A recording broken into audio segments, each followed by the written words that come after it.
Hello, NaNoWriMo. I am Grant Faulkner, Executive Director of NaNoWriMo, and I am super excited about today's webcast. And that's because so often when I talk to NaNoWriMo writers, they'll tell me how much they love drafting, but they'll have a little bit of fear, maybe a lot of fear, and some trepidation about the next steps, editing, and in particular, copy editing. And I hope that today's webcast that we can take that fear and trepidation away and actually make it fun, because I think it's fun and it can be fun. And I have actually, I think sometimes people, the fun is taking out of it, because I think they think of the connotations are like when you're learning grammar and receiving red marks on your paper and feeling that you're wrong. And, that can be tough. And we can all have a lot of kind of emotional baggage about that. But I really do think that the grammar tools and copy editing tools, think of them as a magician's tools. You're using those tools to bring magic to your sentence and to your story. And I think that's really important. And I have a couple quotes I wanted to read just to frame things before I introduce our special guest. And the first one comes from a writer named Emma Hill, who says, "The first draft is black and white. Editing gives the story color." And this is a great one. I love this because I always think of the editing process as going like deeper, like going beneath the surface of your novel, going really deep and thinking about things like characterization and story structure, but also like paying attention to the language that you've conveyed all this in, like thinking about word choice and sentence rhythm and how that influences your voice and your mood of your story. This is the magic, right? This is these kind of interesting nuances that we bring to our stories through copy editing. And then the other quote comes from Stephanie Roberts, who said, "Editing fiction is like using your fingers to untangle the hair of someone you love." And as a parent who dealt with like very snarly messes in my daughter's hair, this one really resonated. It's just like that idea of untangling, the hair of someone you love, because the someone is your novel. And you're untangling those snarls of words, or those parts where you just can't brush a comb through the hair so easily. And so I really love this notion of making it so that you can brush the hair and make it beautiful. I always think of revision and copy editing also as like cleaning up your house. You get this immense sense of satisfaction when you've washed the dishes and put them away and you have a clean sink. So with that, I hope those provided a little opening the door to making editing a little less scary. Think of it more as like a lovely experience, an experience that you can use your magic of your words in your novel. I want to introduce Haley Milliman, who is with us as a special guest, and she has a lot of copy editing expertise because she is head of learning at ProWritingAid. And she's here to discuss the 5 principles of creating clarity. And clarity, another word for clarity, is magic, I think. Yes. And before Kaylee comes on, I want to tell everyone, ProWritingAid is a sponsor of NaNoWriMo, and they have a special offer, which Haley will also talk a little bit more about during her presentation. But they're giving basically half price off on a ProWritingAid Premium Lifetime license, so $200 off on that. And you can also go to ProWritingAid, and they've got a free trial. And what's cool is that they can, ProWritingAid can be integrated to a bunch of different softwares, including Scrivener and Word and Google Docs and more. So hopefully you have the kind of software where it's integrated. And then you'll also be given free copies of 10 books in ProWritingAid's writing resource libraries, as well as invitations to all of their free online writing events where you might see Haley again, and Haley's dog Knox, which might be somewhere there in the background. Anyway, he'll probably make an appearance at some point, we hope. And this offer expires January 31st, so just a few more days for it. So please go check that out. And with that, Haley, I'm going to welcome you up, and I can't wait to learn more about 5 principles of clarity. Thanks for joining us. Awesome, thank you. Thanks so much, Grant. We will go ahead and dive in. So, like Grant said, today we are going to be talking all about creating clarity. And the goal here is to make sure that, just like Grant said, that we're not just focused on creating this amazing first draft that you got written during NaNoWriMo, but also now after that draft is done, really thinking through how we can make it as effective as possible. So that's what we'll be talking about today. And I just want to preface this by saying that all of the things that I'm going to be talking about are principles that you can use ProWritingAid software to sharpen and to make effective, but they are also things that you can do by yourself. So I'll be going through strategies you can use yourself and then strategies you can use with ProWritingAid, of course, too. So let's go ahead and dive in. My name is Haley. As Grant said, I'm the head of learning at ProWritingAid, which basically just means that I get to nerd out about writing and editing all day. And before I joined ProWritingAid, I worked as a teacher and curriculum developer. Okay, so today we are going to do three things. First, we're going to understand why I think that clarity is the most important goal of all writers. Then we're going to talk about 5 principles that can help make your writing more clear. And we're also going to focus on how we can apply those principles to your writing to make it more effective. So let's just go ahead and dive in. So like I said, clarity is an essential part of storytelling. And again, I would argue potentially the most essential part of storytelling. That's because if your work isn't clear, you're not going to engage readers.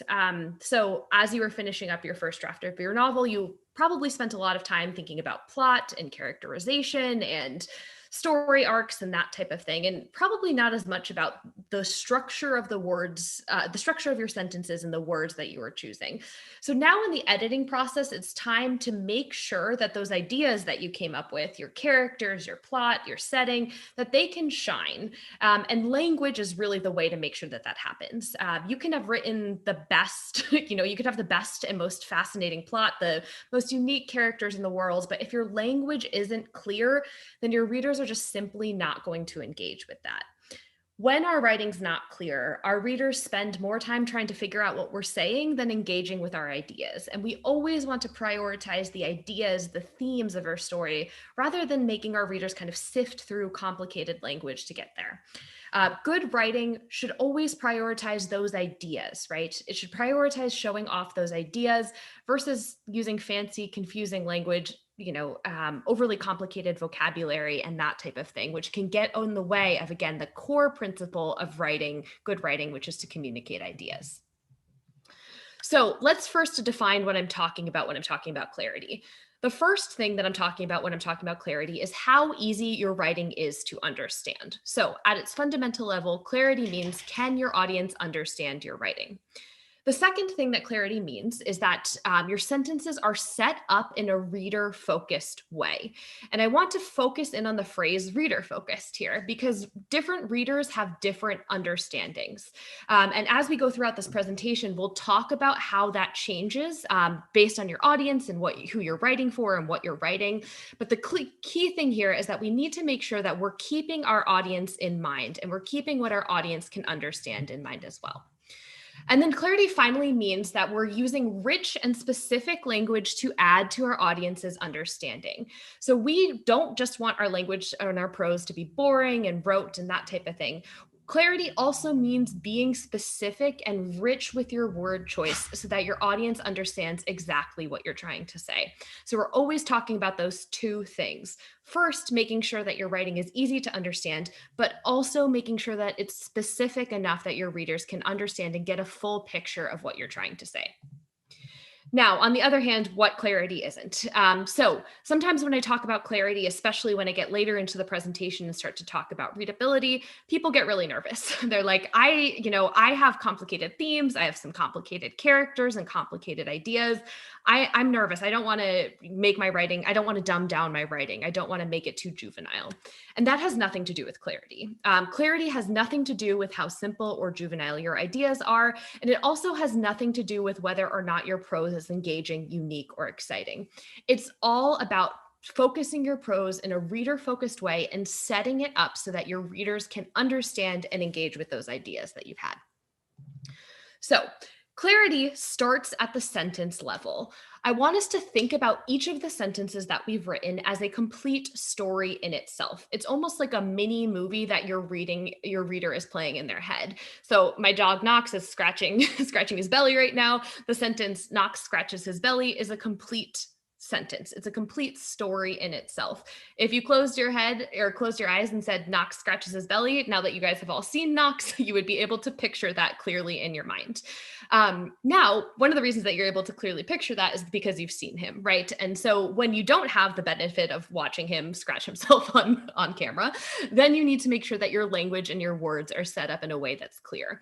So if we take, for instance, this kind of fantastical image here that we have set up, if I just started my story by saying something like, the setting was magical, you could picture many different things.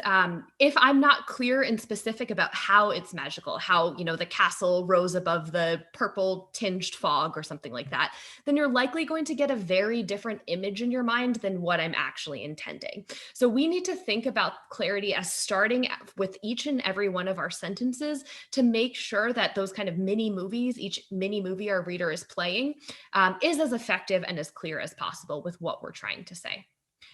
When we have clear sentences, then we will have clear paragraphs, and then we will have clear stories. So we really need at this editing stage to zoom down to the sentence level to make sure each of those individual mini movies is as clear as possible. So that way our macro place, our idea, our story is as clear as possible too.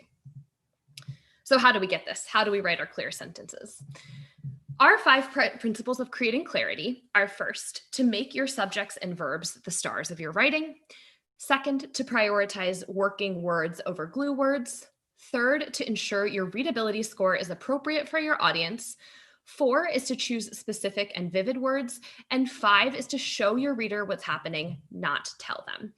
Again, we're going to go through each of these principles in detail, talking about what they mean and then how to use ProWritingAid to apply this principle to your writing. I will also, for each and every single one of them, show you how to do it yourself as well. I know we had a question come through in the chat about how many beta readers someone should use. So we can talk about that a little bit later, but the focus of all of this is going to be editing that you can do yourself. And I think when it comes to language, it's often best to approach your manuscript yourself first to make sure that you're getting that clear idea that you had when you were conceptualizing the story over, and then you can always move into working with beta readers and other editors at that point. But we really here at ProWritingAid believe that the best first editor of your work is you, so that you can make sure that those ideas that you are trying to get across are as clear as possible.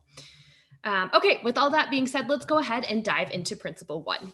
So our first principle is to make sure that your subjects and verbs are the stars of your writing. Your subjects are the main actors of your text, so it's important to prioritize them. Similarly, verbs are the main action words in your writing, and they keep your readers moving forward and engaging with the action in your story. When you give power to your subjects and verbs in your sentences, then your writing will be more direct, clear, and effective. There's 2 ways that we can do this. The first is to eliminate passive voice. If you've written a sentence with passive voice, that means that you've put the object of the sentence before the subject of the sentence. When you do this, it takes power away from your subjects by putting the focus on the object first. Here's an example of that.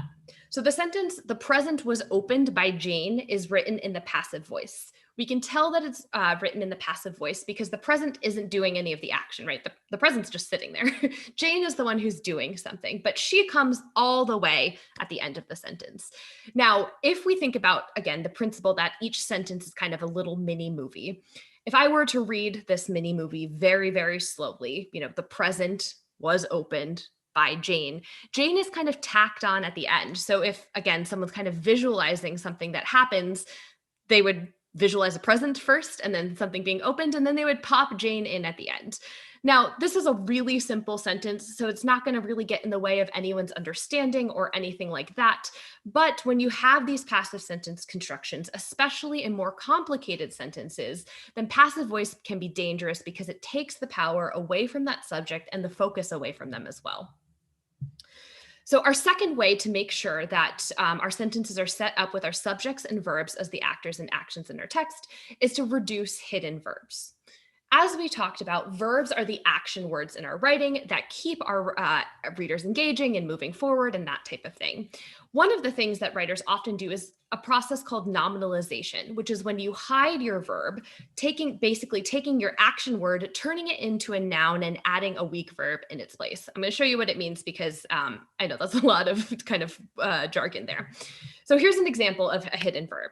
So if your main action word is analyze, and instead of saying analyze, you say perform an analysis, that's an example of hiding your verb. So analyze is the true kind of powerful word there, but you've hidden it behind this weaker word, perform an analysis, which takes the power away from that action word.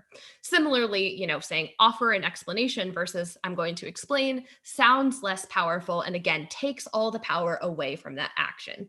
So when we use passive voice and when we use hidden verbs, we're taking the power away from the true stars of our sentences, which are our subjects and our verbs. This is not grammatically incorrect, but it should be used sparingly. So if you're using, Microsoft Word or Scrivener or Google Docs or something like that, and you use passive voice or you say, perform an analysis instead of analyze, you're not going to get flagged. It's fine. It is grammatically correct. However, as we've talked about, these can get in the way of your reader's understanding. So the key here is to be intentional about when you use passive voice and when you use hidden verbs. So when you're writing, you can use passive voice if the subject of your sentence is unknown. So say you're writing a historical fiction book about Stonehenge, or even just, a nonfiction book about Stonehenge or anything like that, where you're talking about how Stonehenge was constructed and you don't know who constructed Stonehenge. In that instance, it would be okay to say something like Stonehenge was constructed in 850 BC or whatever it was made. That's a passive sentence construction. The subject is hidden, and that's okay because you don't know the subject. It's fine to use it then. It's also okay to use passive voice if the subject of your sentence is irrelevant. So say you're writing something about the time in life building, and you're writing an accompanying piece to Mad Men or something like that, and you're writing about the time in life building, and you say the time in life building was constructed in 1934. If it's really irrelevant to the overall meaning of your sentence as well as the meaning of your story, that's fine. You can use passive voice there. You can also use it if you want to be deliberately vague about responsibility. So say you're writing a mystery and there was something grisly left on your main character's doorstep, right?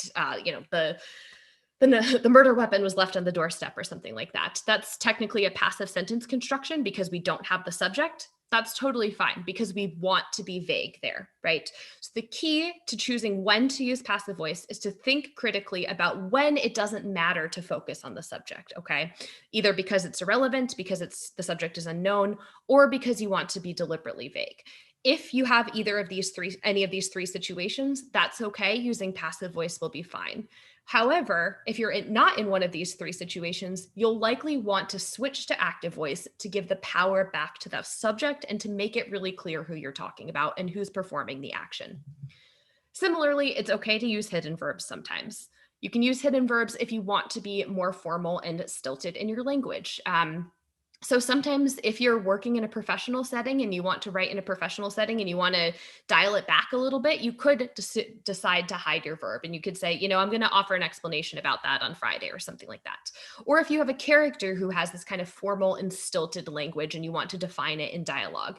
In either of those instances, it's okay to use hidden verbs. But again, most of the time we want to give the power back to our verbs, make our action words as strong and as clear as possible. So how do you fix this? So if you're going to make these edits yourself, the first thing to do for passive voice is to look for places where you've used the word by. Using the word by is a pretty good red flag that you've used passive voice. So back to that example we had, the present was opened by Jane. The word by usually gives us an indication that we have a passive sentence construction. You can also look for to be plus verb constructions. And when you found either of those or both of those, you could basically just swap your sentence so that the subject comes first. So whoever's doing the action comes at the beginning. If you find looking for hidden verbs, you can look for endings like ment, tion. So we had like offer an explanation. These kind of endings usually give an indication that we've taken a powerful verb like explain and turned it into a noun, explanation, right? And so our goal there is then to take that noun part we've had, so take explanation and turn it into the verb. Now, these are ways that you can go through your own manuscript, but of course we can use ProWritingAid to do that as well. So ProWritingAid, I'm going to go through the software throughout this presentation today. So I'll be kind of popping back and forth, but ProWritingAid, this is kind of what it looks like in the web editor. And it has style edits, just like we just talked about, passive voice and hidden verbs to help make your writing really easy.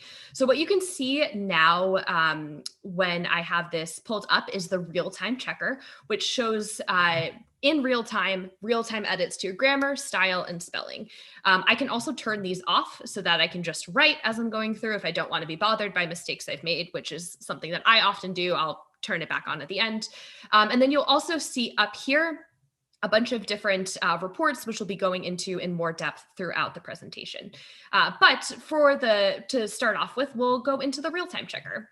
So the real-time checker, I'm going to turn it on and give it a second to pop up. And you'll see here that we have a style error underlined in purple. This is a good example of a passive voice suggestion. So ProWritingAid has found a sentence that was set up in passive voice. So we can see she was stunned by, remember that word by is a good indicator, by the beauty of the scene.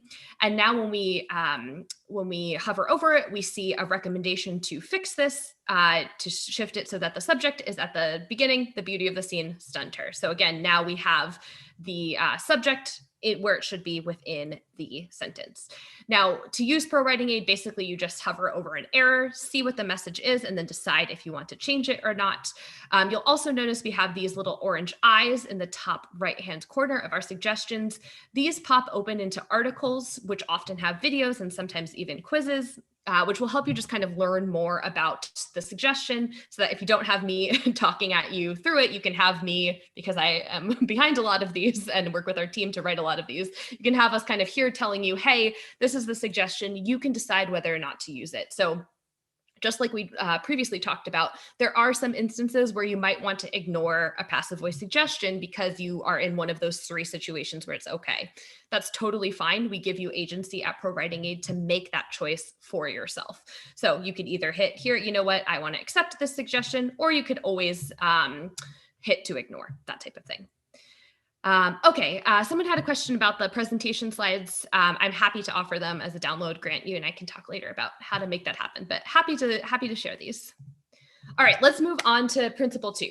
So principle 2 is to prioritize working words over glue words. This is my favorite, so I'm excited to chat about it. So at ProWritingAid, we like to talk about there being two types of words in every sentence: working words and glue words. Working words are the words that convey meaning and contain the sentence's most essential information. Think your subjects, your nouns, your verbs, that type of thing. The other type of word are glue words. Glue words are the words that make the essential pieces of the sentence stick together. So think your articles, your prepositions, that type of thing. They're the 200 or so most common words in the English language. Here are a couple examples of them. So words like in, on, the, again, a lot of articles, a lot of prepositions, some to be verbs, words like this. Basically, they're really, really common and they're useful. They're necessary for your sentences, but they're not that essential information. They're not the working words. As I just said, both of these types of words are necessary for your sentences. So you need working words and you need glue words to make a sentence make sense. But when you have too many glue words, your sentence will often become unnecessarily clunky and long. We like to refer to this as your glue index. So every sentence has a glue index, which refers to the percentage of words in that sentence that are glue words versus working words. You want to aim to have about 40% glue words in your sentence versus 60% working words. So that means about 60% of your sentence are the nouns, the adjectives, the verbs, those types of words, and about 40% are those other words that make it stick together. Now, that is that's a target that you're working towards. That doesn't mean that every single sentence has to be exactly 60-40, but overall you want your document, your manuscript, what you're working on to be around 60% working. So again, 60% of the words that contain the essential information and about 40% words that are, again, making it stick together, making the sentence make sense. Let's look at this in practice. So Dave walked over into the backyard of the school in order to see if there was a new bicycle that he could use in his class. This sentence has a glue index of 60%. So 60% of the words in this sentence are glue words, words that make it stick together, and 40% are working. So 40% contain the essential information. So that's a little bit lopsided. The sentence is a little overly clunky and long. So what are the working words in this sentence? Let's see if you guys could pick up on the same ones that I did. So here's what I defined as my working words. Dave walked, backyard, school, new bicycle, and class. These are my working words because if I changed any of them, the meaning of the sentence would change. So if I switched Dave for Grant, or Dave for Haley, or Dave for Knox, or Dave for Catherine, or Dave for Jenny in the chat, or anything like that, if I switched Dave, the meaning of the sentence would change. If I switched school to garage, or to restaurant, or to movie theater, or anything like that, the meaning of the sentence would change. If I switched bicycle for roller skates, the meaning of the sentence will change. You'll get me, or you get me. But basically, these are our working words. These are the words that we need to have the sentence retain its meaning. All of the rest of this, anything that's not highlighted, is kind of extraneous fluff. So we can remove or replace the extraneous fluff to make this sentence clearer and more effective. Now, here's where it requires a little bit of kind of authorial control. There's not one way to fix a sticky sentence. So I can't see all of you guys in the chat, but if I were to ask you to rewrite the sentence that we had here, so prioritizing these same working words and just rewriting it with fewer glue words, we would come up with hundreds and hundreds of different sentences. And that's okay. There isn't one way to fix a sticky sentence. In order to fix a sticky sentence, you need to look critically at the sentence. So we'll go back, look critically at the sentence, look at what our working words are, look at what our glue words are, and then say, how can we rearrange or rewrite the sentence in a way that's clearer and more effective? So here's what I came up with. Dave checked the schoolyard for a new bicycle to use in class. This sentence now has 38% glue words and 62% working words. It means the exact same thing. I'm just saying it with far fewer words and in a far more effective way.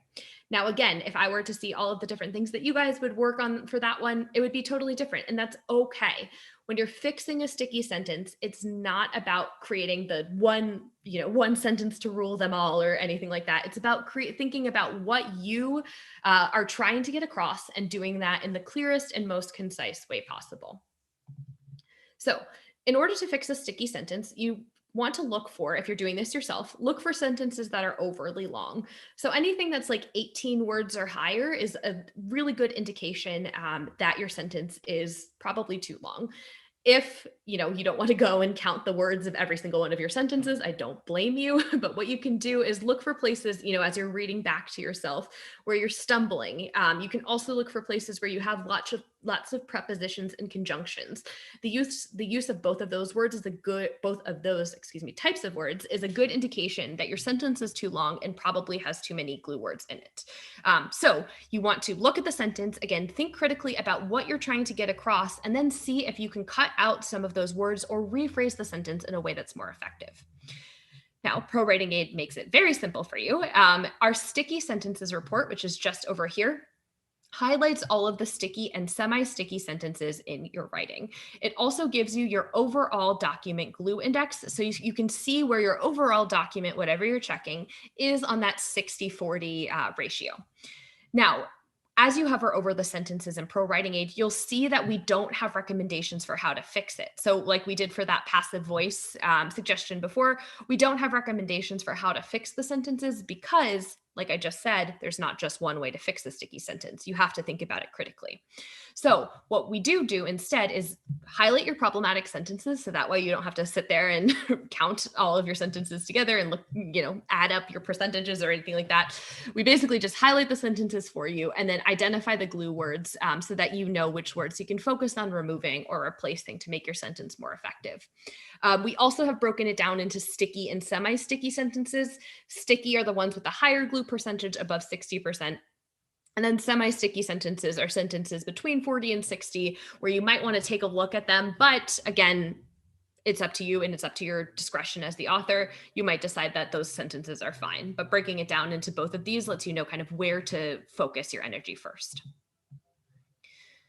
All right, let's move on to principle 3. So our third principle of clarity is to ensure that your readability score is appropriate for your audience.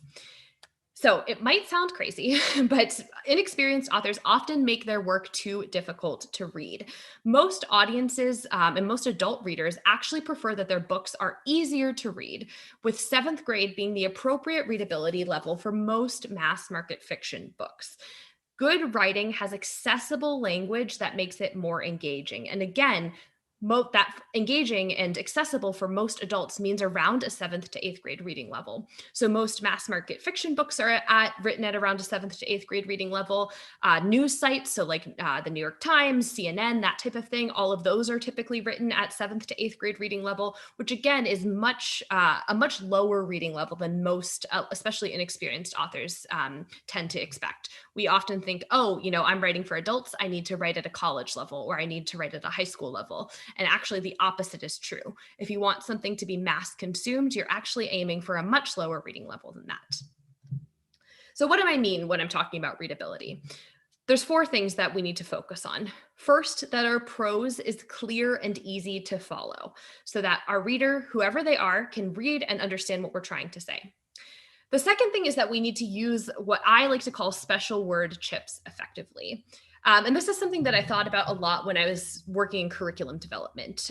So just to give you a quick primer on that, when I was working in curriculum development, I had to write a lot of assessments. And I wrote assessments for elementary school kids, typically in science and social studies. And when you're writing for students that young, it's really important to make sure that the work is, available for them to read, right? It has to be at the right readability grade because they might have never seen words higher than that before.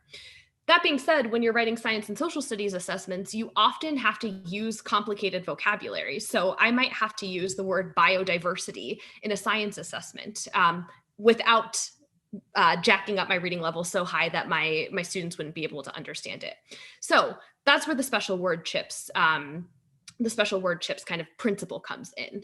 Using a special word chip means that you can use this kind of domain-specific engaging language or engaging words, but that you use them effectively. So if I had to use the word biodiversity, that meant that all the words surrounding biodiversity had to be easier to read to kind of make up for biodiversity so that it averaged out. It's the same principle here. Just because you're writing for a 7th grade reading level doesn't mean you have to use very, very basic language. It just means you have to think about when you're using it.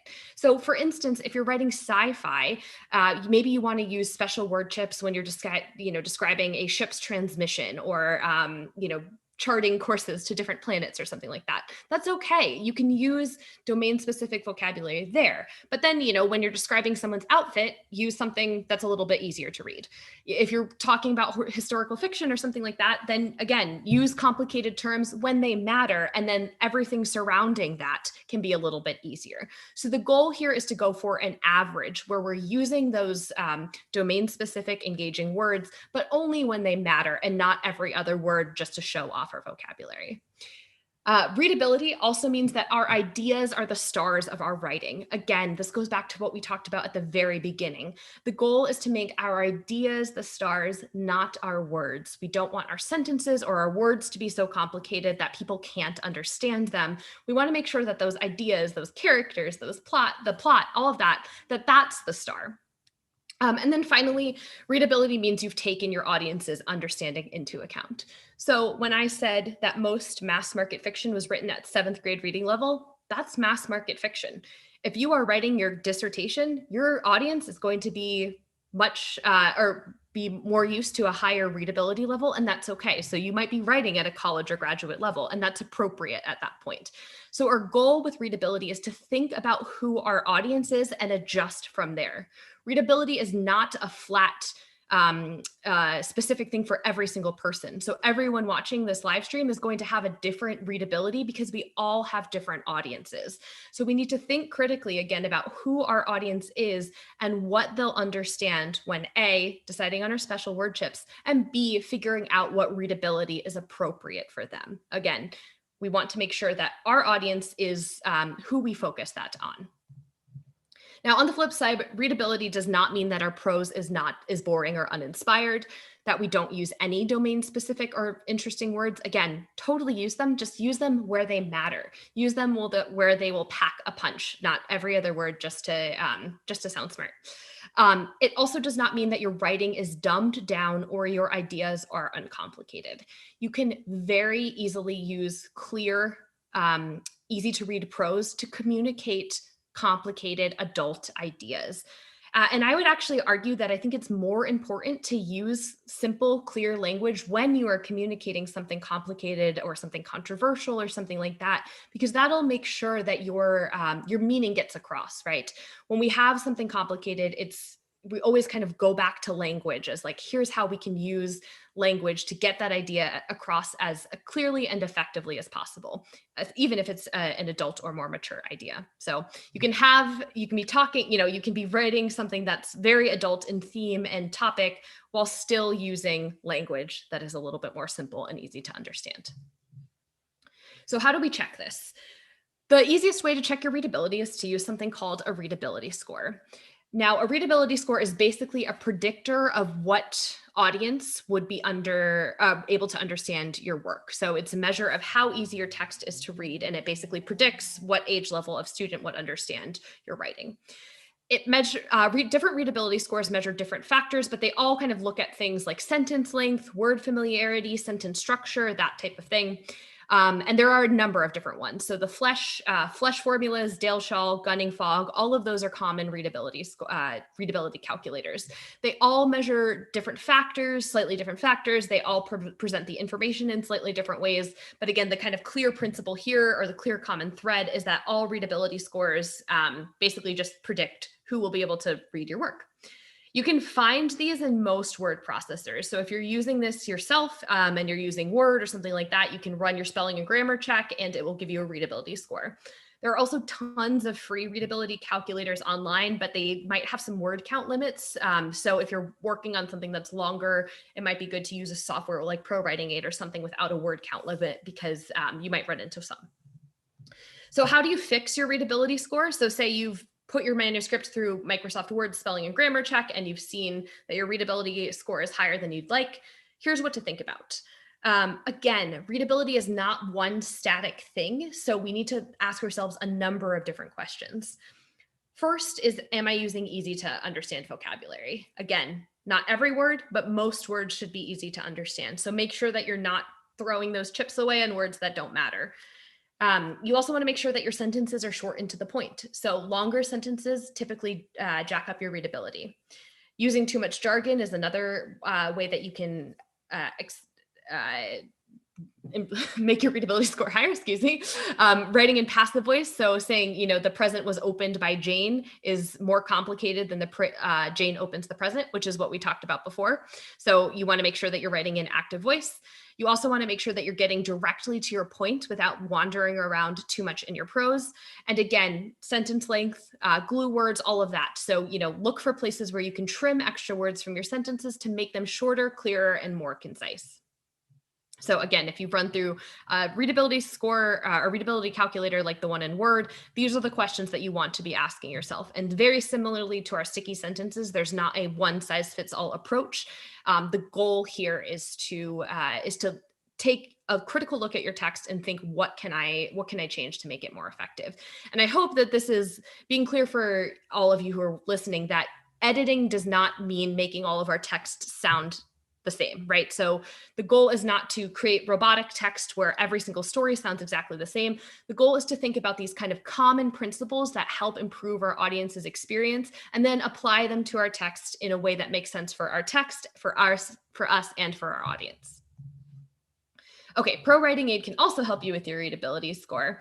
So we have a couple reports for this. First, our readability report goes through all of the different paragraphs in your document, gives you an overall document readability score, and then narrows in on places where your document is difficult to read or very difficult to read in specific paragraphs so that you can edit that. And then also our style report gives a lot of different readability improvements. I'm going to run it here. And we'll see recommendations to enhance readability. So you'll see there are 7 different readability enhancements here, and we can go into each of those and make those changes to improve our overall readability. You can also look at reports like the sentence length report to see the length of your different sentences. As we talked about, long sentences can increase readability. And then reports like the sticky sentences check, which we just talked about, can also increase your readability by fixing sentences that have too many glue words in them. Okay, our 4th principle is to choose specific and vivid words. And somebody in the comments just asked, how do you not have a really structured and stiff writing style? And I think when we come in here and we talk about this principle, this might help get at that. And then we can always circle back to that question a little bit more at the end. But we've talked a lot about how to kind of pare down your text and how to make sure that it is as clear and concise as possible. But now we're going to go a little bit in the other direction, right? So clarity is not just about cutting and making sure our sentences are just like subject, verb, adjective, or subject, adjective, verb, etc. Very robotic sentence structures. Our goal is also to make sure that it's specific, vivid, and engaging, which is what our last 2 principles talk about. So first, we need to make sure that we're not just choosing easy to understand words, but we're also choosing specific and vivid words. So vague words, if we go too vague, then those vague words are going to lack the clarity our readers want. For instance, if you describe your protagonist as tall, tall is subjective, and it means something completely different to a short person like me than it does to a tall person. So my brother's really tall. What's tall to him is very different than what's tall to me.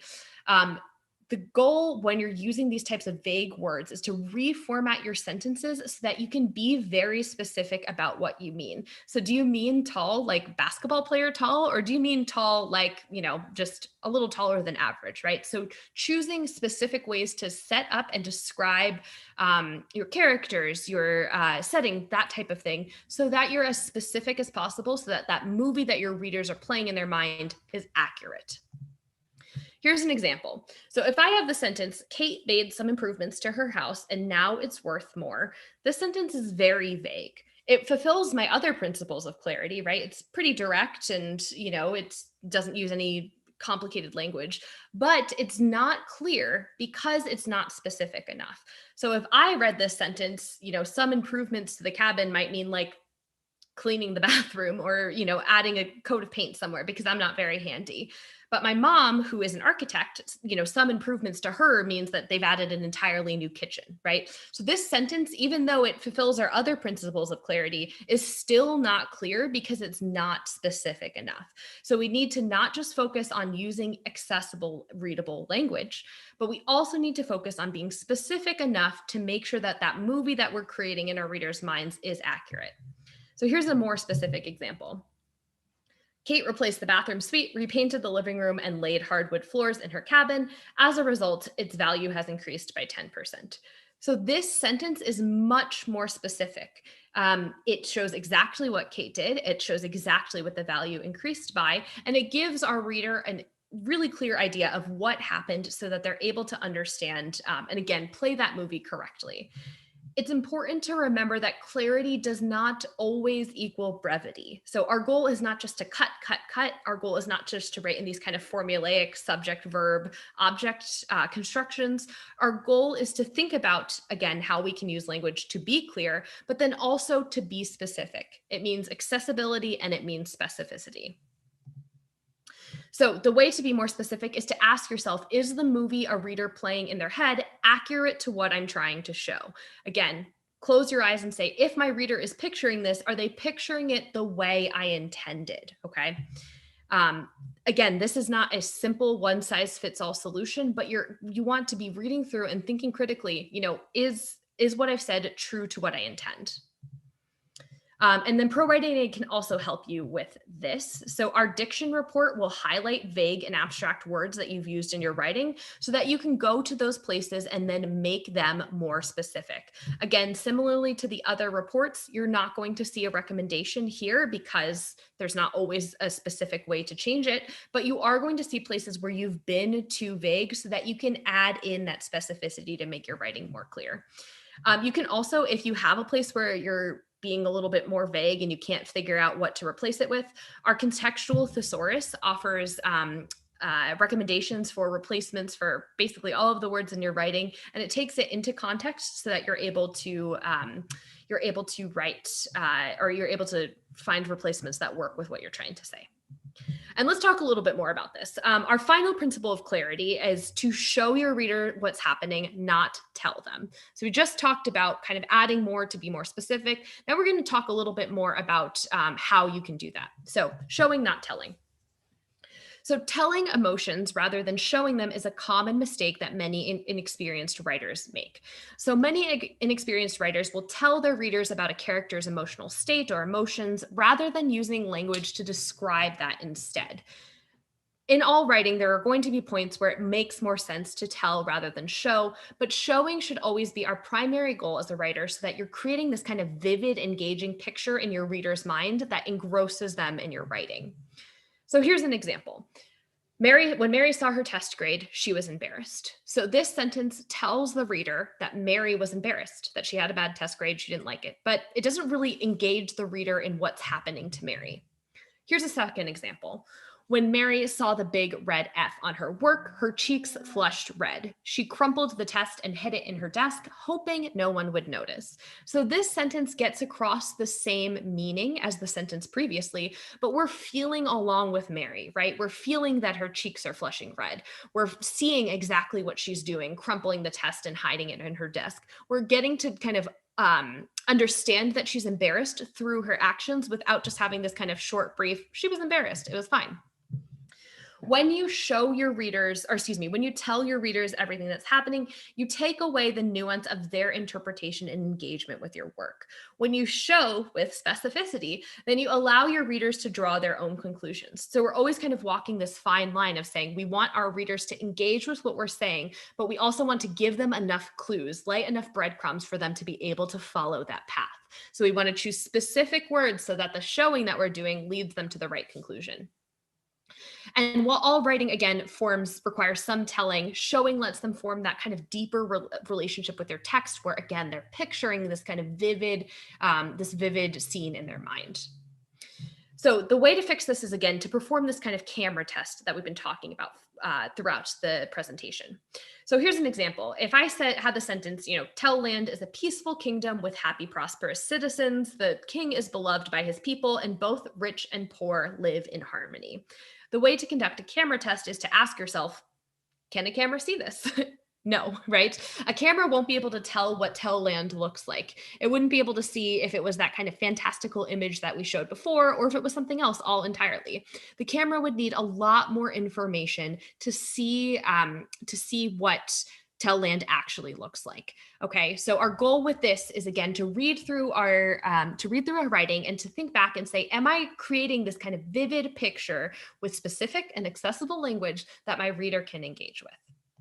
Now, ProWritingAid also can help you with this. So our style report will help you, and I'm going to jump in, since we've seen the style report a lot, to talk a little bit about the summary report.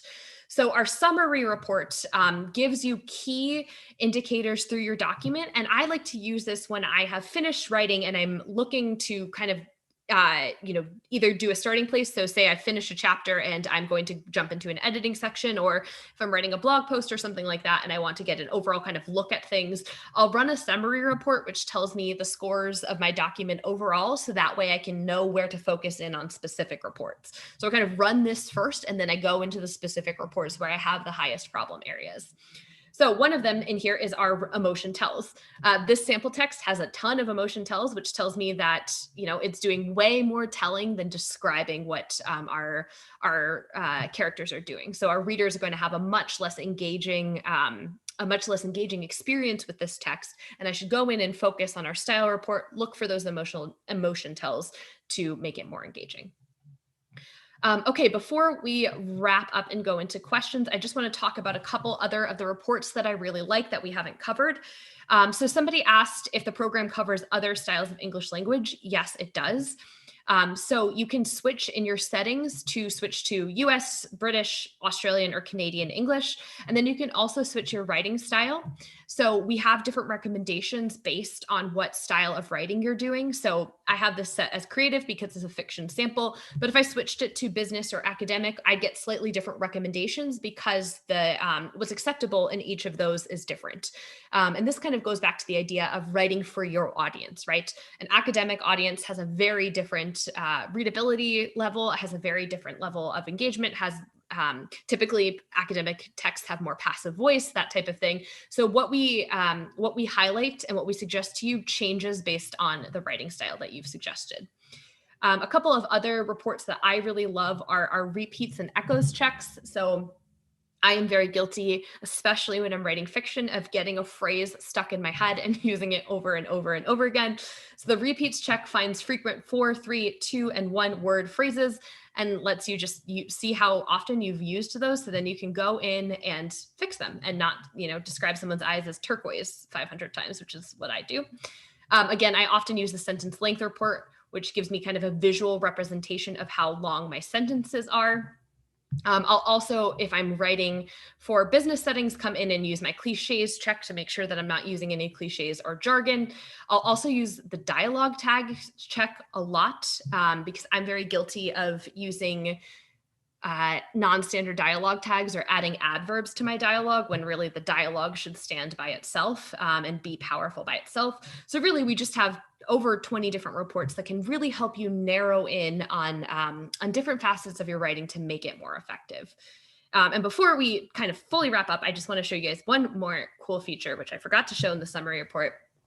We also have this feature that lets you compare your writing to published writing in your genre as well as an author. So I have mine set to compare versus Margaret Atwood, but you can choose from dozens of published authors in all types of genres to kind of compare how you are using specific words or how you're using adverbs or that type of thing versus each category. All right, so before we head to questions, today we talked about what clarity means for your readers, why clarity is so important, and then 5 ways to improve the clarity of your writing with ProWritingAid or without. And with all of that, we can jump into questions. Thank you so much, Haley. That was super wonderful. And it was interesting because while you were talking, I looked up Elmore Leonard's 10 Rules of Writing, and I think you covered a lot of them. Yeah, it was interesting how that was embedded in your talk in a lot of different ways. And one thing I really enjoyed was how you emphasized how ProWritingAid can kind of identify, I guess, these things to reckon with in your writing. Like sometimes they're wrong. But sometimes it's more like the writer has to use his or her interpretation and a judgment about how they want to present things. And that's what while you were talking, I was thinking about that, how that is the art of writing, right? That's the art of the writer's style, is those decisions. But sometimes you have to have them marked to know what decisions to make. Yeah, and that's how I love to think about it. I don't think about it as like ProWritingAid isn't a grade. It's not telling you that your writing is wrong or that you can't publish it or anything like that, but it's just giving a lot of information that you probably wouldn't have elsewhere. And then you can use that information to edit your writing and to make choices if you want to, but you don't have to, and you're not going to fail anything or anything like that. But it just gives you this information that can really make your writing much more effective. And again, I think we all have bad habits as writers, and it's hard to see those ourselves because they're bad habits. So having a software pointed out is helpful. Definitely. Thank you so much. And, I want to tell everybody, people have been asking questions, obviously, so keep putting your questions into chat, and Catherine, our producer, will pass them on to us, and we'll try to answer all of your questions here. We just have one from Michelle. Haley, does ProWritingAid integrate with Storyist? Scrivener's obviously there, but this writer, Michelle, uses Storyist more right now. So yeah, I don't think that we don't have a specific Storyist integration, but you can, depending on the format of how what your Storyist files are, you can probably save them in our desktop app and go over, or just move your text by copying and pasting over into either our desktop app or web editor or something like that. But we don't have a specific Storyist integration right now. Gotcha.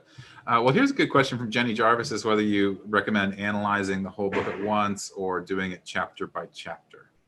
Yeah, I definitely recommend doing it chapter by chapter. I think for a number of reasons. I mean, first, I don't recommend that anybody edit anything in one setting with ProWritingAid or without ProWritingAid. I think you'll just be way too tired. So I recommend doing chapter by chapter. With Scrivener, you can obviously focus in on specific subfolders and that type of thing. But yes, I would totally recommend doing it chapter by chapter, or a couple chapters at once, but definitely breaking it into chunks versus the whole book. It can take, first of all, it takes a long time to run, as you noticed, Jenny, on a report of 100,000 words or something like that. So it takes a long time. And then I also just think it would be more effective for everyone involved to do it in chunks rather than all together. It's good to know. It probably can help you set goals for revision too, to do it chapter by chapter. Very NaNoWriMo technique, the goal deadline approach. Crazy Foxy asks, does the software have verbal playback? I'm assuming that means audio playback. Yeah, that's a great question. No, but we have been talking about it. And this is actually a good place to point out that we have a feature called Upvote. So we are our goal is to be as responsive to our users as possible. So if there's something that you want to see us install or add, please just tell us. So, integrating with Storyist, verbal playback, that type of thing. We check those literally every single day, and they are used for our product roadmaps. So please add them there. Great. Let's see here. I've already written my book on Word. Would ProWriting be able to be applied on a completed book? Yeah, so you can totally, with our Word integration, use it in Word and it will pop up. It shows up as just kind of a button on your toolbar, just the way anything else is on that toolbar. And then you can run the different reports from within there. Exactly. Cool. Just to remind everybody about the ProWritingAid offer, which I think Catherine has put into the chat window with the link. It's 50% off of their lifetime membership.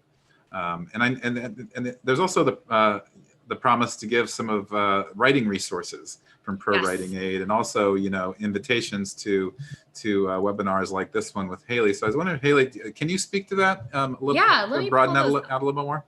Yeah, let me pull those up for you guys. So first of all, the lifetime offer. So the offer is $199 for a lifetime license, which includes all of our integrations and all future updates.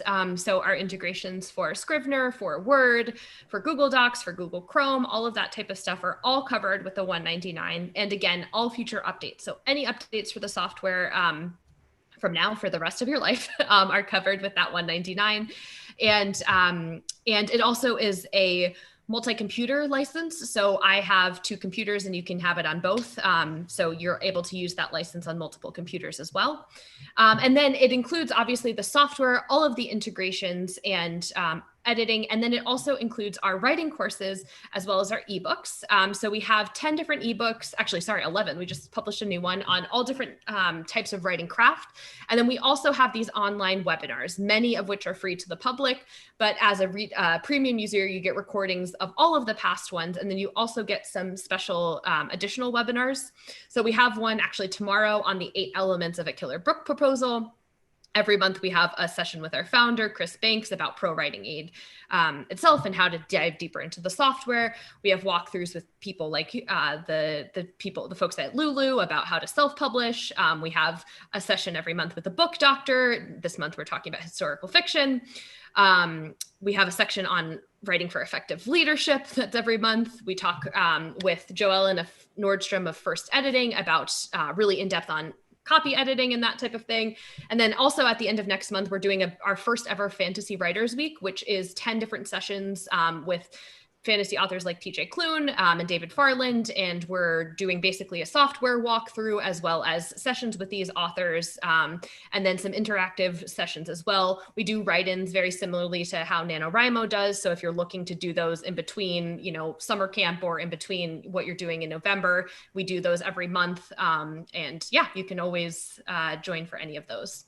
Wow, that's a lot. I'm sure NaNoWriMo writers are going to be interested in a lot of this, but I know that Fantasy Writers Week is appealing to many.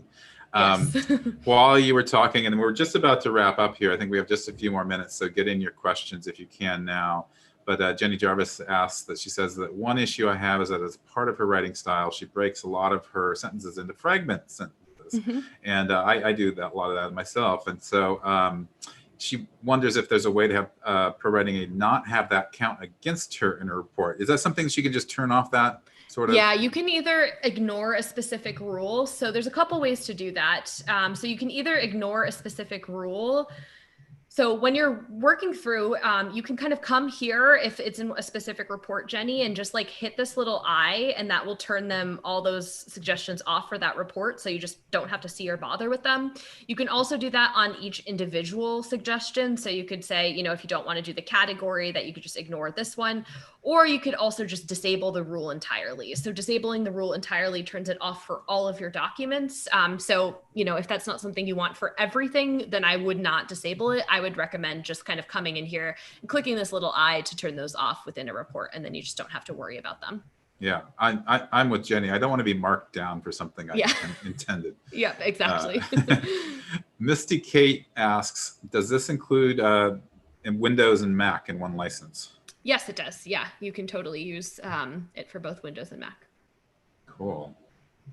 Well, let me check time here. And Haley, if you have anything, we're right at time, actually. So do you have anything to wrap things up with, Haley? Any parting words of copy editing clarity advice? Oh, man.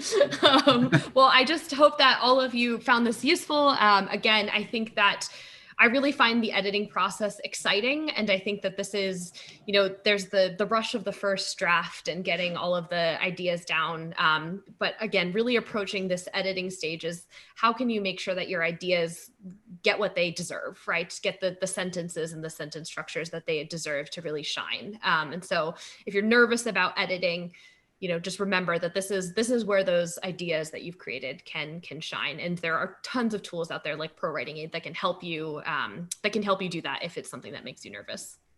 Thank you so much, Haley. I think everybody will be empowered to dive into their NaNoWriMo novels and untangle the snarls of hair within and provide the clarity and the magic that you helped us think about.